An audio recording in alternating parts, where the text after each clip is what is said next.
Okay, if you want to tell us, Miss Renigen, what is what? Okay, so here we have Laing Sagata. That's green taro leaves in coconut milk. We have Lechhon Kawale, which is pork, I think double deep fried. And this is a nice little sauce that goes for it. What is that sauce? I'm not sure. Looks like sweet banana sauce. Yep. Is it? Yep. Okay. Pancit Malabon, these glassy rice noodles with a bit of a crunchy, crispy pork skin or chicharron, egg, and scallions and shrimp. This is Sinigang na bangus. It's a tamarind-based soup with bangus, which is milkfish. And this is dinuguan, the famous or infamous pork blood stew. And this is made in the traditional way with pig ears and pig snout as opposed to just pork. Is this the belly or is this the skin? I think it's like the skin. Lechhon Kawale, double deep fried pork.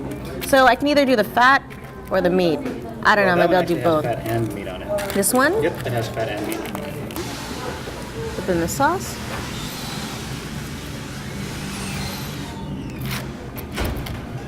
I forgot. I'm not a fan of eating like that. Somehow it slipped your mind. See, I am. It's all coming back to you now. I'm a fan of that. What does it taste like? Fried fat. I probably like this better. Yeah, that's The more meat. that's more your speed right there, I think. That's me. This is where HP and I, it's like the Oreo cookie. I would eat the cookie and I'm looking for someone who just wants the middle.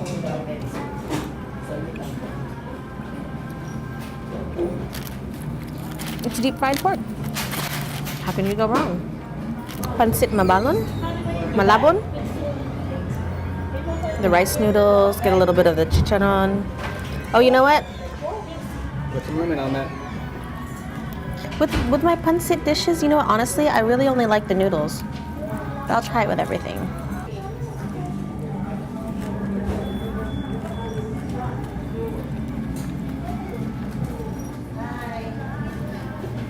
It's kind of shrimpy. I like the crunch that the crispy pork skin gives it, but who doesn't like crispy pork skin? It's interesting because this isn't so like greasy or over salty like a lot of Filipino food can be. But I don't know. I like it, but I'm also not used to it at the same time because it's not what I'm used to. Moving on to the bangus. First, I'm going to taste the broth on this because I love tamarind soup. Sinigang. Love sinigang. I should ask her if she uses the how she makes her broth. Is it from scratch or is it bouillon? Is it from the packet? I wonder.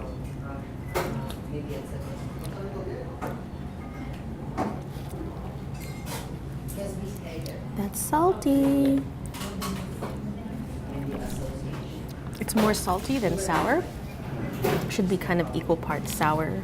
So you take a little bit of the broth, put over the rice, some greens. What do we have here?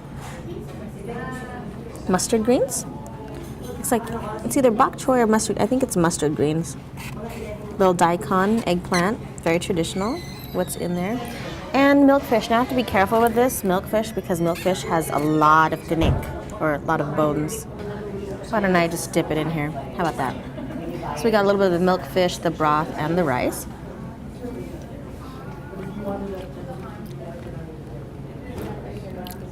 I'm sorry, I just love the taste of milkfish. I really do. It's really fishy. I like the texture of it. It's really kind of dense. I just like it. I don't know. Maybe it's because I'm Filipino. The rice offsets the saltiness of it, so it's not as salty as it. It's better with the rice. But sometimes for me, I love the soup so much, I just like to drink it. By itself, it's a little too salty.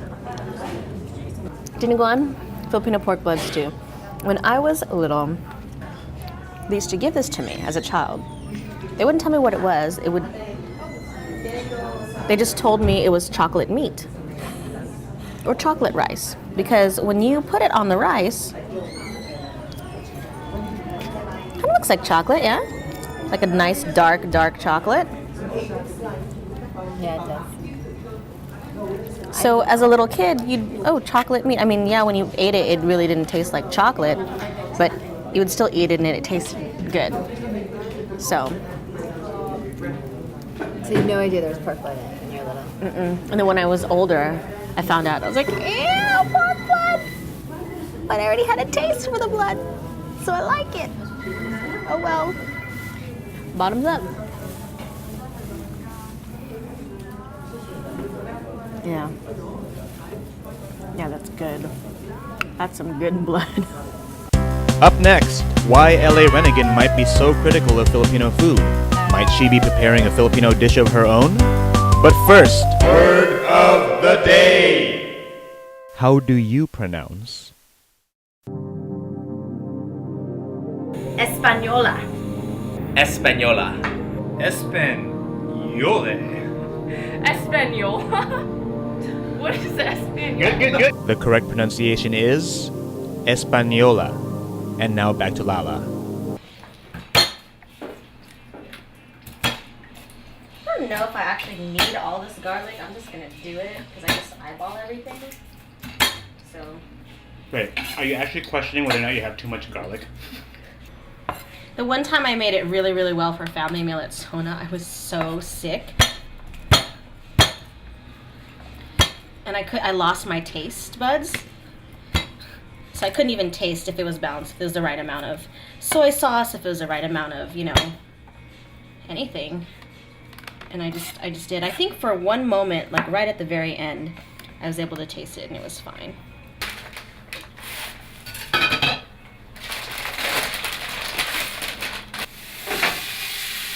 have to also season it.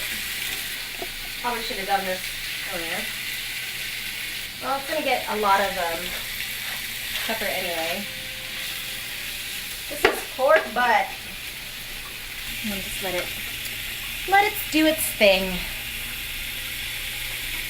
How do you make your adobo? Me? Honestly, I use apple cider vinegar just because it's handy. It's sweet enough because usually if I'm left to judge how much sugar to use with vinegar, I'll use too much. I generally like things sweeter, And if I use apple cider vinegar, that kind of regulates me. I kind of go heavy on the peppercorns. I go heavy on the peppercorn. Yeah, And the bay leaves. I don't use ginger. Oh.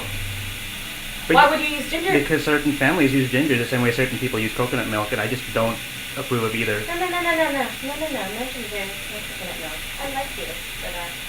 It's almost a little ridiculous, the size of my mortar and pestle. It's probably more for decorative purposes, but I still use it. I don't want to put whole peppercorns because I feel like it's a little uncomfortable to bite into. Like not quite a whole peppercorn, maybe like a half or a quarter, a quarter size, because then you get nice big peppercorn taste. I don't know if I'm moving it around too much, but my stove is on high. Just leave it. Yeah, let it sit for a while. I have been, yeah. I'm just going to take it out and put it in this pan. I don't know why I'm doing this one by one. I could just Dump it. dump it, but I want to keep the oil. Sizzle around for a little bit.